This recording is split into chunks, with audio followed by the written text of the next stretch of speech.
Hi, good morning అండి. ఏంటంతా లేట్గా లేచారా, స్లోగా వస్తున్నారు?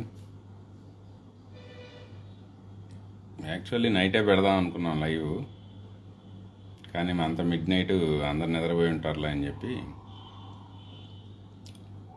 వియత్నాం వేరియంట్ తర్వాత ఫ్రెష్గా నేపాల్ వేరియంట్ వచ్చేసింది. మనమేమో ఇక్కడ కేసులు తగ్గిపోతున్నాయి, కరోనా అయిపోయింది, ఇంకా రాదు, వెళ్ళిపోయింది అనుకుంటున్నాం. మళ్ళీ ఫ్రీ అయిపోతున్నారు. మళ్ళీ పొద్దున్నే గుడ్ మార్నింగ్ చెప్పాల్సింది. మళ్ళీ రాత్రి వచ్చిన బ్యాడ్ న్యూస్ ఏంటంటే నేపాల్ వేరియంట్. ఈ మన 6172 అసలు ఎవల్యూషన్ ఎంత క్విక్గా ఉంటుందో చూడండి. దాన్ని 617గా ఉండింది, ఆ తర్వాత 6171, 6172, 6173గా మారిపోయింది. ఫటా డిలీషన్లు తెచ్చుకుంది. 156, 157, 144. ఇప్పుడు కొత్తగా ఏంటంటే వియత్నాం వెళ్ళి యూకే వేరియంట్తో మాట్లాడుకుంది. యూకే ఇప్పుడు కొత్తగా పేర్లు మార్చారు. డెల్టా ఆల్ఫాలు మీటింగ్ పెట్టుకున్నాయి. డెల్టా ఆల్ఫాలు మీటింగ్ పెట్టుకొని కొత్త ఎవల్యూషన్ వియత్నాం వేరియంట్ వచ్చింది. యూకే వేరియంట్ B117లో ఉన్నటువంటి 144 స్పైక్ డిలీషన్ మన ఇండియన్ వేరియంట్ డబుల్ మ్యూటెంట్ డెల్టాలో కూడా తెచ్చేసుకుందాం. ఇప్పుడు ఫ్రెష్గా ఈసారి మీటింగ్ కాట్మండ్లో పెట్టుకున్నట్టున్నాయి.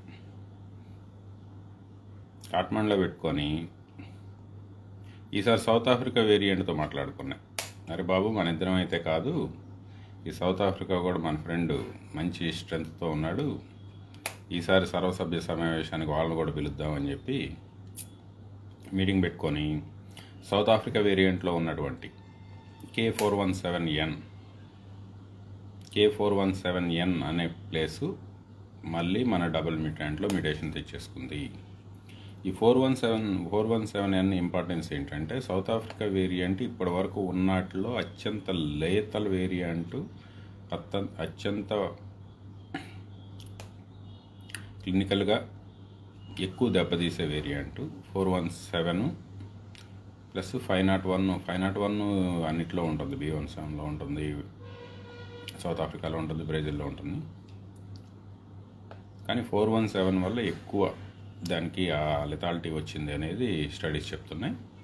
ఇప్పుడు అదే మ్యూటేషను మన డబుల్ మ్యూటెంట్ 617లో కూడా,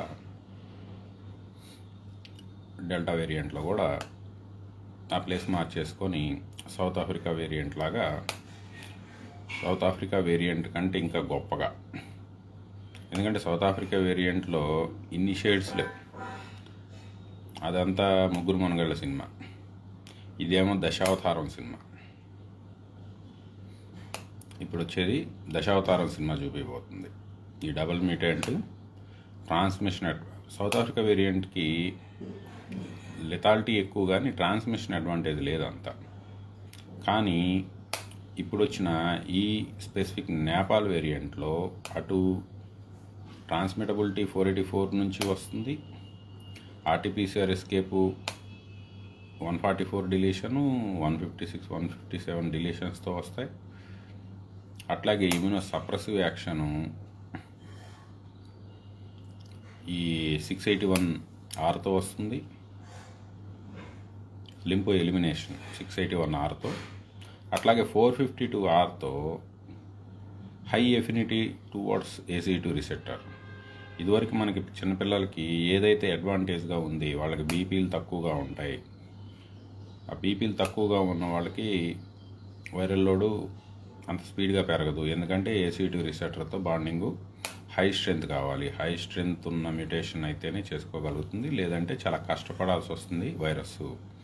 అటువంటిది 452R మ్యూటేషన్తో ఆ వీక్నెస్ మీద అప్పర్ హ్యాండ్ తెచ్చేసుకుంది. అది మినిమం బైండింగ్ ఎనర్జీతో ACE2 రిసెప్టర్కి బైండ్ అవుతుంది. అందుకే థర్డ్ వేవ్ అంటే పిల్లలు అని చెప్పి వీళ్ళు ఎక్కువ ప్రొజెక్షన్స్ ఇచ్చేది ఏంటంటే వాళ్ళ దగ్గర ఉన్న డేటా కాదు, ఫీల్డ్ మీద డేటా చూపిస్తుంది. ఎలా చూపిస్తుంది అంటే క్లినికల్ సిగ్నిఫికెన్స్ ఎక్కడి నుంచి వచ్చింది అంటే 452R ACE2 రిసెప్టర్తో మినిమం బైండింగ్ ఎనర్జీతో కూడా బైండ్ అవ్వగలుగుతుంది. అందుకని ఏంటంటే పిల్లల మీద కూడా ఉంటుంది అని అర్థం. అంతేకాని పిల్లలకే డేంజరస్, స్పెసిఫిక్గా ఈసారి థర్డ్ వేవ్ పిల్లలకే వస్తుంది, పిల్లల మీద ఎక్కువ దాడి చేస్తుంది, అది కాదు, అందరి మీద దాడి చేస్తుంది. కాకపోతే పిల్లలకు కూడా వస్తుంది, పిల్లల మీద కూడా దాడి చేయగలుగుతుంది. ఇదివరకు వేరియంట్లు ఏంటంటే D614Gను, లేకపోతే మిగతా వేరియంట్లు ఏంటంటే ACE2 రిసెప్టర్ ఎవరికైతే డౌన్ రెగ్యులేట్ అయి ఉంటుందో వాళ్ళ మీద దాడి తక్కువ చేయగలిగింది. ఎవరికైతే బీపీలు ఎక్కువగా ఉంటాయో, లేకపోతే స్పెసిఫిక్గా మేల్స్ కొంచెం టెంపర్గా ఉంటారు కాబట్టి వాళ్ళకి ACE2 రిసెప్టర్ అప్ రెగ్యులేట్ అయి ఉంటుంది కాబట్టి వాళ్ళకి ఈజీగా తగులుకోగలిగింది. ఈసారి అట్లా కాదు, ఎవరికైనా తగులుకుంటారు. ఇదివరకు ఏంటంటే HLA యాంటీజెన్ ఉండేది, అది NF4 పెప్టైన్ని బైండ్ అయ్యేది, NF9. ఇప్పుడు అటువంటి అడ్వాంటేజ్ లాస్ట్ ఇయర్స్లో HLA యాంటీజెన్ ప్రివలెన్స్లు ఎక్కువ 24.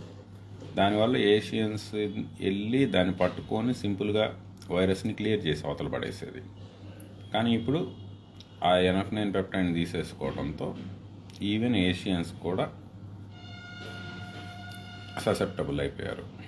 లాస్ట్ ఇయర్ ఏషియన్స్కి అడ్వాంటేజ్ ఉండేది.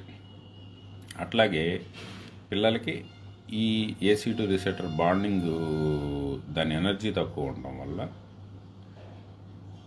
అంత ఈజీగా పిల్లలకి వచ్చేది కాదు. వచ్చినా కూడా కొన్ని కణాలు అంటుకునే కష్టపడి అవి కూడా తొందరగా క్లియర్ అయిపోయాయి. అందుకని పిల్లలు ఎసింటమాటిక్గా ఉండిపోయేవాళ్ళు, లేకపోతే 30 years బిలో వాళ్ళు ఎసింటమాటిక్గా ఉండిపోయేవాళ్ళు. ఇప్పుడు అట్లా ఏం లేదు, మినిమం బైండింగ్ ఎనర్జీతో కూడా అది సెల్లోకి వెళ్ళిపోగలుగుతుంది. కాబట్టి ఇదివరకులాగా వీళ్ళకి స్పెసిఫిక్, వీళ్ళని ఏం చేయదు, వీళ్ళని ఎక్కువ డ్యామేజ్ చేస్తుంది, వీళ్ళని తక్కువ డ్యామేజ్ చేస్తుంది, ఇటువంటి ఇంటర్ప్రిటేషన్స్ మొత్తం కూడా ఆవిరైపోయాయి. ఇప్పుడు ఎవరినైనా ఏమైనా చేయగలదు. కానీ మోస్ట్ వరింగ్ ఫ్యాక్టర్ ఏంటంటే 417 A417N నేపాల్ వేరియంట్లో వచ్చింది. బార్డర్ ఓపెనే ఉంది, మన దగ్గరికి వచ్చేస్తుంది. మన దగ్గర రాలేదని కాదు, నేపాల్లో జీనోమ్ సీక్వెన్సింగ్ చేసి నేపాల్లో కనిపెట్టారు. ఇప్పుడు నేపాల్ వేరియంట్ అంటే నేపాల్లోనే పుట్టింది, వియత్నాం వేరియంట్ అంటే వియత్నాంలోనే పుట్టింది, యూకే వేరియంట్ అంటే యూకే వేరియంట్ యూకేలోనే పుట్టింది అనే ఇది కాదు. వాళ్ళు ఫస్ట్ కనిపెట్టారు, అది వాళ్ళ గొప్పతనం. అట్లా అని చెప్పి వాళ్ళకి ఆ వేరియంట్కి ఆ దేశం పేరు పెట్టి అని డిస్క్రిమినేట్ చేయటం కాదు, వాళ్ళని ఇంకా ఎప్రిషియేట్ చేయాలి. అది మన దగ్గర లేదని కాదు, మన దగ్గర ఉంటుంది. ఇంకా గొప్ప గొప్ప మ్యూటేషన్లు కూడా ఉంటాయి. కాకపోతే మనం జీనోమ్ సీక్వెన్సింగ్ ఎక్కువ చేయట్లేదు కాబట్టి మన దగ్గర అది కనపడకపోవచ్చు. కానీ ఆల్రెడీ అటువంటి కేసులు ఆ క్లినికల్ సిగ్నిఫికెన్స్తో వస్తూనే ఉన్నాయి. సడన్గా కొలాప్స్ అవుతున్నారు, వితిన్ 3 daysలో వెంటిలేటర్ ఎక్కేస్తున్నారు. ఇటువంటి కేసులు చూస్తూనే ఉన్నాం. కాకపోతే జీనోమ్ సీక్వెన్సింగ్ చేయడానికి మన ల్యాబులు అంత స్పీడ్గా లేవు కాబట్టి వేరే వాడు కనిపెడితే ఓహో అనుకుంటున్నాను తప్ప మన వల్ల కావట్లా. అది కాబట్టి ఏంటంటే థర్డ్ వేవ్ గ్యాప్ ఎక్కువ ఉండదు, చాలా స్పీడ్గా వస్తుంది. ఇమీడియట్గా ఎవరి జాగ్రత్తల్లో వాళ్ళు వెళ్ళిపోతాం మంచిది. నా బెస్ట్ అడ్వైజ్ ఏంటంటే ఈ ఆక్సిజన్ కాన్సన్ట్రేటర్లు 10 లీటర్ విత్ 90% అబవ్ కాన్సన్ట్రేషన్తో కాన్సన్ట్రేటర్లు అవైలబుల్ ఉన్నట్టున్నాయి ఇప్పుడు కొత్తగా మార్కెట్లో. అఫోర్డబుల్ ఉన్నవాళ్ళు ఆ 10 liters కెపాసిటీ, స్పెసిఫిక్గా 10 లీటర్ అంటే సరిపోదు, 10 లీటర్ మీద కూడా 90% అబవ్ ఆక్సిజన్ రావాలి. అటువంటి కాన్సన్ట్రేటర్లు ఏమైనా అవైలబుల్ ఉంటే కొనిపెట్టుకోండి. మీకు మీ చుట్టుపక్కల ఉన్న వాళ్ళకి లైఫ్లు కాపాడటానికి పనికి వస్తాయి. స్పెసిఫిక్గా 5 లీటర్ 7 లీటర్ అని చెప్పి మళ్ళీ మొన్న నేను ఆక్సిజన్ కాన్సన్ట్రేటర్ డెమో చూపిస్తే 5 లీటర్కి వచ్చేసరికి 40% పడిపోవడం కాన్సన్ట్రేషను, దానివల్ల ఉపయోగం ఉండదు. 10 లీటరు ఖచ్చితంగా 90 అబవ్ కాన్సన్ట్రేషన్ ఆక్సిజన్ కాన్సన్ట్రేషన్ వచ్చేలాంటి ఆక్సిజన్ కాన్సన్ట్రేటర్లు అఫోర్డబుల్ ఉన్నోళ్ళు కొనిపెట్టుకోండి. ఎందుకంటే ఆల్రెడీ PHUK 6172 మీదే వాళ్ళ దగ్గర ఆల్రెడీ పెరిగిపోతుంది కాబట్టి ఒక డేటా రిలీజ్ చేశారు. ఐసీయూ అడ్మిషన్స్ యూకే వేరియంట్తో పోల్చుకుంటే, not with China Wuhan variant, UK వేరియంట్తో పోల్చుకుంటే 2.6 టైమ్స్ 2.6 టైమ్స్ ఐసీయూ అడ్మిషన్స్ పెరిగాయి. 1.6 టైమ్స్ మోర్టాలిటీ పెరిగింది. ఏది వాళ్ళ దగ్గర జస్ట్ ఇప్పుడే ఎంట్రీ అయింది. ఎంట్రీ అవ్వగానే హాస్పిటల్ ఆల్రెడీ కేసులు అక్కడ తగ్గాయి. పీపుల్కి ట్రీట్మెంట్ రష్ ఏం లేదు, అవైలబుల్ ఉంది. అయినా కూడా యూకే వేరియంట్తో పోల్చుకుంటే 2.6 టైమ్స్ ఐసీయూ అడ్మిషన్స్ పెరిగాయి. అంటే మామూలుగా లెక్కేసుకుంటే ఒక వుహాన్ వేరియంట్తో పోల్చుకుంటే యూకే వేరియంట్ బాగా అడ్మిషన్స్ పెరిగాయి. అటువంటిది యూకే వేరియంట్ మీద 2.6 టైమ్స్ అంటే డబల్ కంటే ఎక్కువ ఐసీయూ అడ్మిషన్స్ పెరుగుతున్నాయి. అండ్ మోర్టాలిటీ కూడా 1.6 టైమ్స్ యూకే వేరియంట్తో, నాట్ విత్ వుహాన్. యూకే వేరియంట్తో పోల్చుకుంటే మోర్టాలిటీ పెరుగుతుంది ఇంకా. కాబట్టి ఇప్పుడు ఈ 417N యాడ్ అయిపోయిన తర్వాత, నేపాల్ వేరియంట్ యాడ్ అయిన తర్వాత ఆ మోర్టాలిటీ రేటు ఇంకా పెరుగుతుంది, ఐసీయూ అడ్మిషన్స్ రేటు ఇంకా పెరుగుతుంది. కాబట్టి ఏంటంటే బీ కేర్ఫుల్, జాగ్రత్తగా ఉండండి. బయట లాక్డౌన్లు ఉండవు కాబట్టి సెల్ లాక్డౌన్ ట్రై చేసుకోండి. మీ కణానికే లాక్డౌన్ పెట్టుకోండి. Plus be prepared with the oxygen కాన్సన్ట్రేటర్లు కానీ ఎర్లీ మెడిసిన్స్ కానీ ముందే ప్రొక్యూర్ చేసి పెట్టుకోండి. ఎందుకంటే ఫ్యూచర్లో స్కేర్సిటీ వస్తుంది. బెటర్ స్టోర్ చేసుకోండి. మళ్ళీ ఇమీడియట్గా సార్బ్రోమాక్సిన్ దొరకట్లేదు, సార్గౌట్నిల్ దొరకట్లేదు, సార్డాక్సా దొరకట్లేదు, మెథాల్బ్రెడ్లు దొరకట్లేదు, అవి దొరకట్లేదు, మీ స్నాక్ దొరకట్లేదు అని మటుకు కామెంట్లు పెట్టకండి. Try your best. మ్యాక్సిమం ఇంకో 1 మంత్ టైం ఉంటుంది థర్డ్ వేవ్కి. ఈ 1 మంత్లో try your best to procure all the medicines. Cell lockdown పెట్టుకోవడానికి, లేకపోతే ఇన్ఫెక్ట్ అయితే ట్రీట్మెంట్కి కావాల్సినటువంటి టోటల్ మెడికేషన్స్ రెడీగా పెట్టుకోండి. వెంటనే మెడిసిన్స్ చెప్పండి సార్. మెడిసిన్స్ ఏమి లేవండి. బ్రోమెక్సైన్ ఇన్ఫెక్ట్ అయితే ప్రతి పర్సన్కి 2 బాటిల్స్ వితౌట్ కాంబినేషన్ కావాల్సి ఉంటుంది. బెప్లెక్స్ 40 ఒక 2 షీట్లు, గౌట్నిల్ 0.5 mg 2 షీట్లు, మిసినాకు ఒక 4 షీట్లు పర్ పర్సన్కి. ఇవన్నీ కూడా నువ్వులు పర్ పర్సన్కి ఒక 1/2 kg, మెంతులు పర్ పర్సన్కి ఒక 1/2 kg, కలోంజీ పర్ పర్సన్కి ఒక 100 grams, బాదం ఇంటిల్లపాది కలిపి ఒక 1/2 kg, వాల్నట్ ఇంటిల్లపాది కలిపి ఒక 1/2 kg, 200 grams అట్లా ఉంటాయి. ఇంకా ఎఫోర్డబిలిటీ ఉన్నవాళ్ళు, ఇది నాన్ ఎఫోర్డబుల్ పీపుల్ ఇంకా నెక్స్ట్ చెప్పబోయే ఉంచుకుంటే మంచిది. అవి లేకపోతే మనం ఏదో అయిపోతామని కాదు, ఇవి సరిపోతాయి. ఇంకా ఇంకొంచెం ఎక్కువ ఎఫికసీతో పనిచేసే కొర్స్టైన్, బ్రామ్లిన్. కొర్స్టైన్ ముందు జాగ్రత్త కోసం QERCTEIN కొర్స్టైన్ 300 mg ముందు జాగ్రత్తకి. ఎఫెక్ట్ అయితే 600 mg నుంచి 1000 mg వరకు వైరల్ లోడ్ని బట్టి తీసుకోవాల్సి ఉంటుంది. కాబట్టి కొర్స్టైన్, ఆ కొర్స్టైన్ యొక్క బయో అవైలబిలిటీ పెంచడానికి, ప్లస్ లంగ్ మీద బాగా పనిచేస్తుంది, లంగ్ క్లియర్ చేయడంలో కూడా బాగా పనిచేస్తుంది. కాబట్టి పైనాపిల్ నుంచి తీసే బ్రాములిన్, BROMLEIN బ్రాములిన్ కాంబినేషన్స్ దొరుకుతాయి. బ్రాములిన్ 300 mg ఇది తీసుకుంటే 150 mg బ్రాములిన్ తీసుకోవాల్సి ఉంటుంది.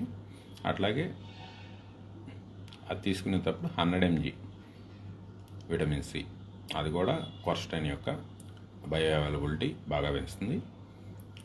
ఇంకా లెసిటిథిన్, సన్ఫ్లవర్ లెసిటిథిన్, LECTHIN లెసిటిథిన్. ఈ 4 కాంబినేషను కొర్స్టైన్ బయో అవైలబిలిటీ ఎక్కువగా మనం తీసుకున్నది బాడీకి ఎక్కువగా పడటానికి మిగతా 3 వెహికల్స్ అనమాట.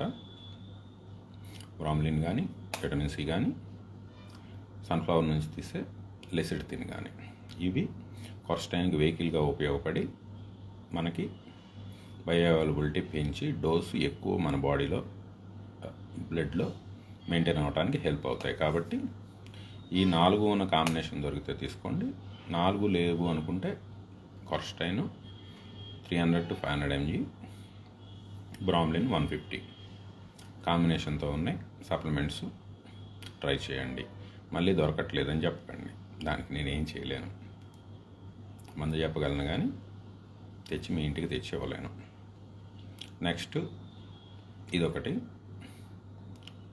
స్మెల్ లాస్లు మరి ఈ వేరియంట్లో వస్తాయా రాదా ఇంకా మనకు తెలియదు. స్మెల్ లాస్లు ఉంటే మటుకు నువ్వులు తినేయండి 100 grams 3 days, స్మెల్ బ్యాక్ వస్తుంది. లేదు అనుకుంటే గ్లైజిన్ సప్లిమెంట్స్, GLYCINA గ్లైజిన్ సప్లిమెంట్స్ అమెజాన్లో అవైలబుల్. అవి అట్లీస్ట్ ఒక్కొక్కరికి ఒక బాటిల్ అవసరం లేదు, ఫ్యామిలీకి ఒక డబ్బా స్టోర్ చేసుకోవడం. స్మెల్ లాస్ తొందరగా, ఎందుకంటే దానివల్ల డ్యామేజ్ ఎక్కువ ఏం జరగదు, స్మెల్ లాస్ తొందరగా రికవరీ చేసుకోవడానికి గ్లైజిన్ బాగా ఉపయోగపడుతుంది. అట్లాగే ఈ మెంతులు తినాలి అంటే ఇబ్బంది పడేవాళ్ళు, ఎందుకంటే వామిటింగ్స్ ఎక్కువ చేసేసుకుంటున్నారు, స్పెషల్గా యంగ్ లేడీస్ అవి తీసుకోవడానికి వామిటింగ్స్ చేసుకోవటం, మళ్ళీ తీసుకోమంటే తీసుకోనని మొండికేయటం, ఆ తర్వాత వెళ్ళి ఐసీలో కూర్చోవటం. కాబట్టి ఏంటంటే ఇటువంటి వాళ్ళు ఈ మెంతులు ఏడ తింటాము అనుకుంటే ఫెనుగ్రిక్ ఎక్స్ట్రాక్ట్స్ 500 mg, అట్లాగే పోమోగ్రానైట్ పీల్ ఎక్స్ట్రాక్ట్స్, ఎందుకంటే దానిమ్మ జ్యూస్ తాగమన్నా కూడా ఇబ్బంది పడుతున్నారు వీళ్ళు. అటువంటి వాళ్ళు pomegranate peel extract, not fruit extract. Fruit extract వద్దు, పీల్ ఎక్స్ట్రాక్ట్ కావాలి. పోమోగ్రానైట్ పీల్ ఎక్స్ట్రాక్ట్స్, దానిమ్మ తొక్కల ఎక్స్ట్రాక్ట్ అంటారు. Pomegranate peel extracts 500 mg. మీ ఇంట్లో మనం వీళ్ళతో తినిపిలేము అనుకుంటే మొండికేసే బ్యాచ్ ఉంటే ఇవి కూడా తెచ్చిపెట్టుకోండి. Fenugreek plus pomegranate peel extracts each 500 mg store చేసి పెట్టుకోండి. నెక్స్ట్ వరాక్సిలం ఇండికమ్, అది కూడా చ్యూరిన్ ఇన్నోవేటర్, అది కూడా కావాలి. వరాక్సిలం ఇండికమ్ సప్లిమెంట్స్ ఎక్స్ట్రాక్ట్ అమెజాన్లోనే దొరుకుతాయి. మళ్ళీ స్టాక్ లేదనుకోండి, దానికి నేనేం చేయలేను, అవి కూడా తెచ్చిపెట్టుకోండి.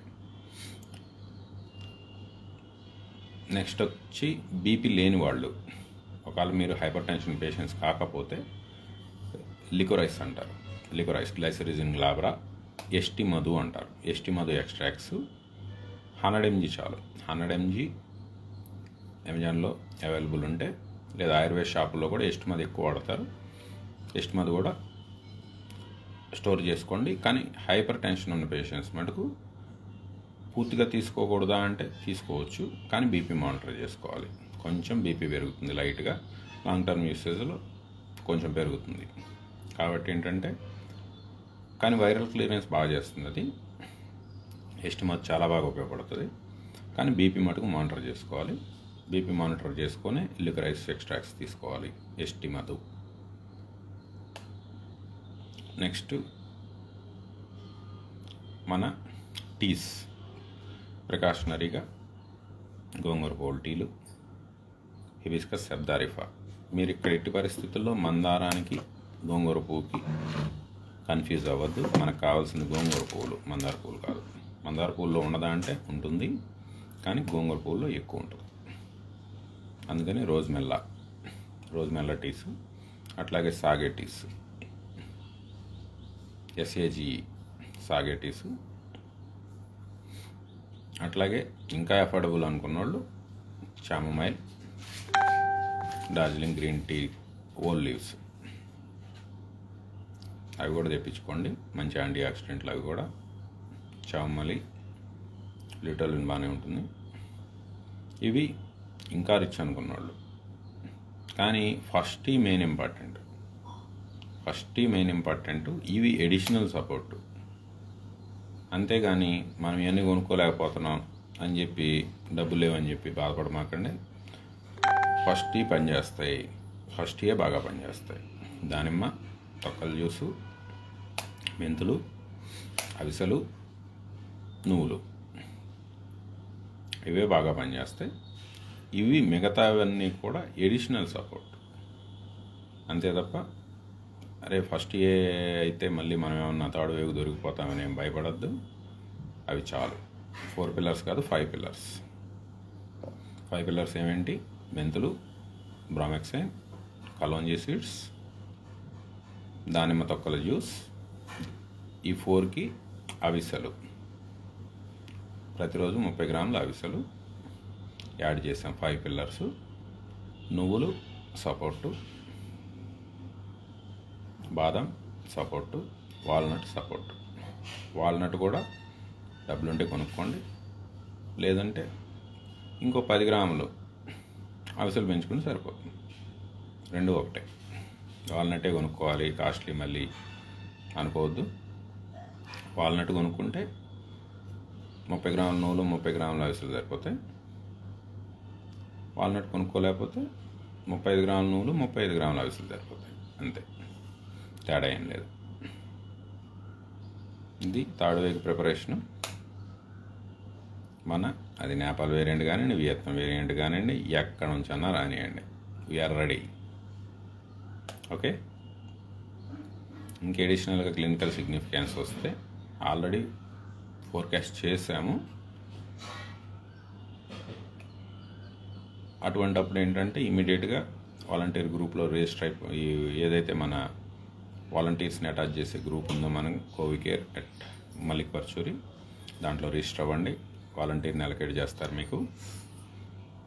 కొత్త అప్డేట్స్ ఏమన్నా, కొత్త ట్రీట్మెంటు, పరిస్థితిని బట్టి ఇవ్వాల్సిన ట్రీట్మెంటు ఓపెన్ ప్లాట్ఫామ్లో చెప్పం అది. ఎందుకంటే వచ్చే వేరియంట్ చాలా అవర్స్లో డిసైడ్ చేస్తుంది ప్రాణం ఉంచాలా తీయాలనేది. కాబట్టి ఏంటంటే పరిస్థితిని బట్టి ఏది ఇవ్వాలో అది. Volunteers are fully train. Already 300 ఉన్నారు ఇప్పుడు మనకి, ఇంకా పెరుగుతారు వాళ్ళు.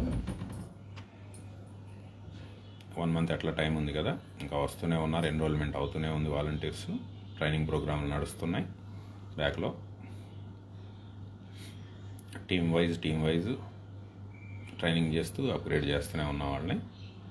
They are ready to serve you at free. ఈ పదం నోట్ చేసుకోండి, ఎట్ ఫ్రీ.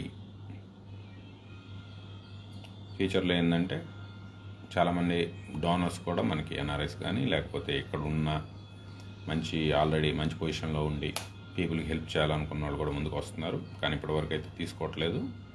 కానీ వాళ్ళని ఏంటంటే ఈ ఆక్సిజన్ కాన్సన్ట్రేటర్లో, లేకపోతే ఆక్సిజన్ సిలిండర్లో, లేకపోతే అఫోర్డబిలిటీ లేని వాళ్ళకి మెడిసిన్స్ ఇటువైపు ఆలోచించి డైరెక్ట్ మీరే డిస్ట్రిబ్యూట్ చేయడానికో, లేకపోతే మీరే అక్కడ డిపోస్ పెడతానికో, ఇటువంటి వాటికి మీరు ఆలోచించండి అని చెప్తున్నాను తప్ప మన టీం నుంచి మటుకు ఎటువంటి డొనేషన్స్ తీసుకోవట్లేదు.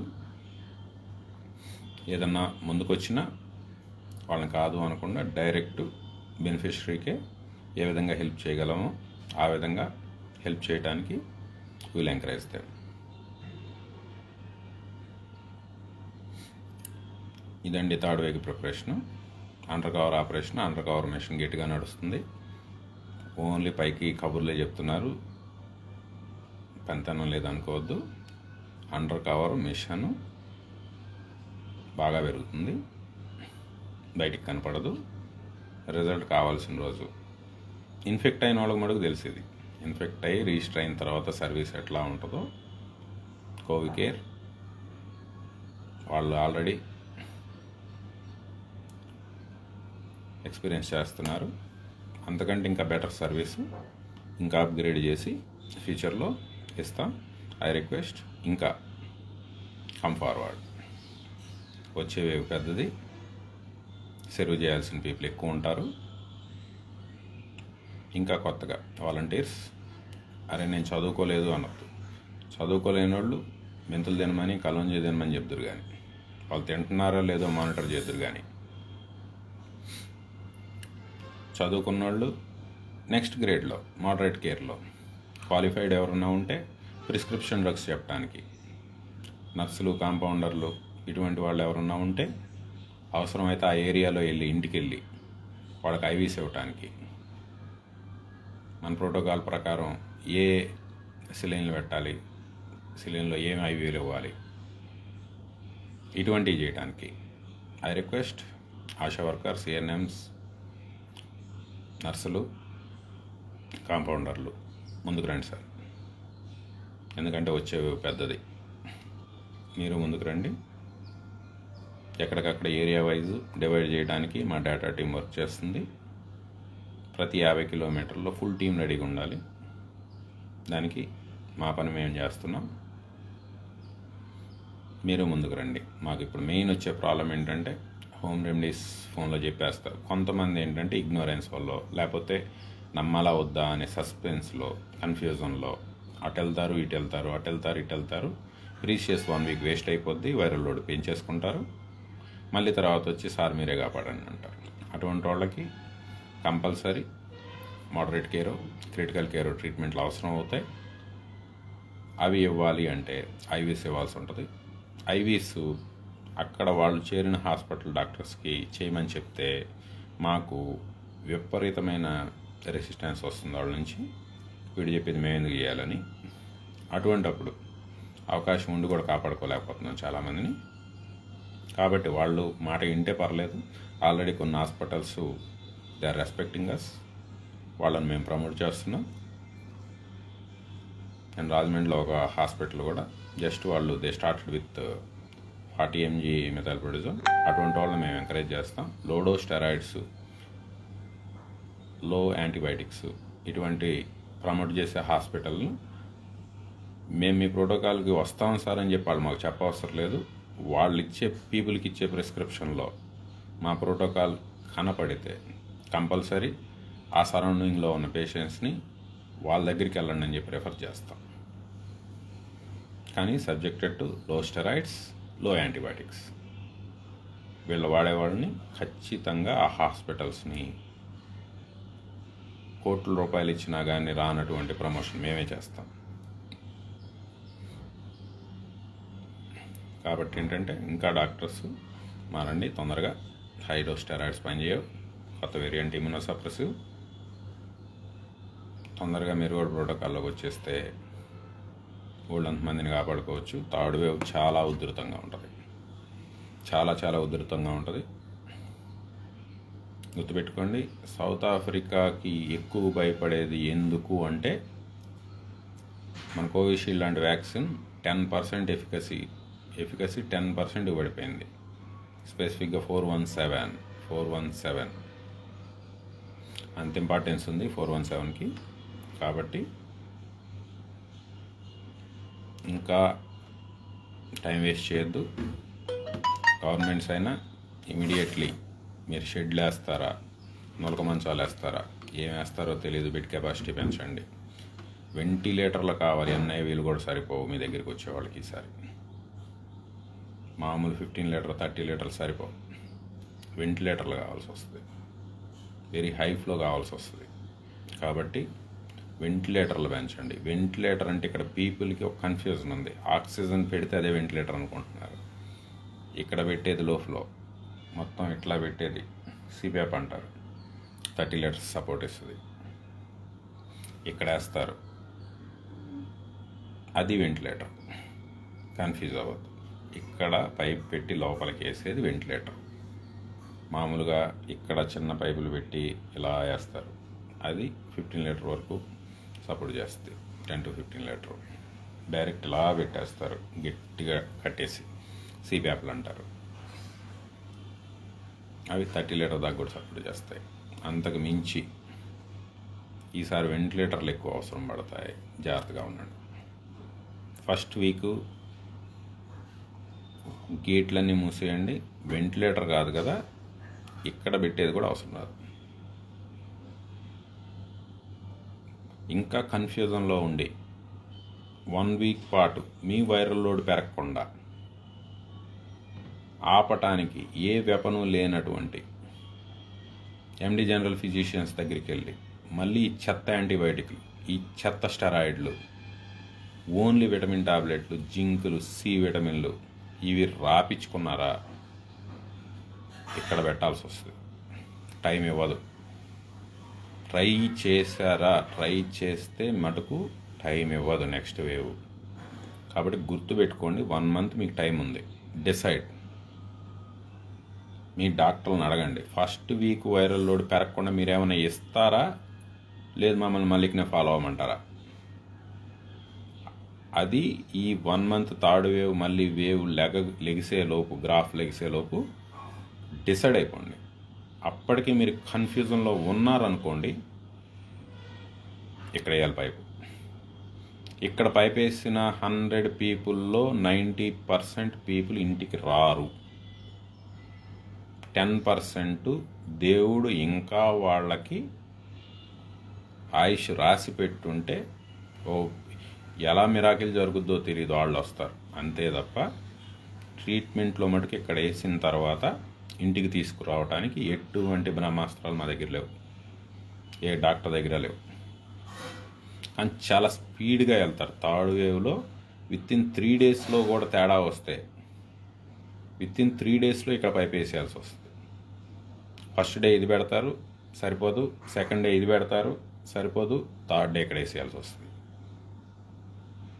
కాబట్టి గుర్తుపెట్టుకోండి, భయపిస్తున్నాను అనుకోండి, ఏమన్నా అనుకోండి, మీకు నా స్టైల్ అర్థమై ఉంటుంది. నిజం నిర్మోహమాటంగా చెప్తా. దానివల్ల ఏదో అయిపోద్ది ప్రాణం పోవడం కంటే గొప్పగా ఏదైపోవడానికి ఏమీ లేదు. భయపడండి, తప్పదు. కొద్దిగా భయపడితే తప్పేం లేదు. ఖచ్చితంగా భయపడాలి. ఈసారి చూసారుగా ఫస్ట్ వేవ్కి, సెకండ్ వేవ్కి. ఫస్ట్ వేవ్ ఊళ్ళో ఆడెళ్ళిపోయాడరా ఈడెళ్ళిపోయాడరా అనుకునేవాళ్ళు. లేదులే ఆడికి షుగర్ ఎక్కువ ఉందంట, లేకపోతే వీడికి హార్ట్ పేషెంట్ అంట, అందుకే వెళ్ళిపోయాడు అనుకునేవాళ్ళు. సెకండ్ వేవ్ ఏం చూపించింది? మీ వీధిలో వాళ్ళని ఎత్తుకెళ్ళిపోయింది. అరే ఆ ఇంట్లో ఇట్లా చేయి చూపించారు, అరే ఆ ఇంట్లో ఎత్తుకెళ్ళిపోయింది, ఈ ఇంట్లో ఎత్తుకెళ్ళిపోయింది. థర్డ్ వేవ్ మీ ఇంట్లో ఎత్తుకెళ్ళిపోద్ది జాగ్రత్త పడకపోతే. వాళ్ళ ఇంట్లో వీళ్ళ కాదు, మీ ఇంట్లో ఎత్తుకెళ్ళిపోద్ది ఈసారి.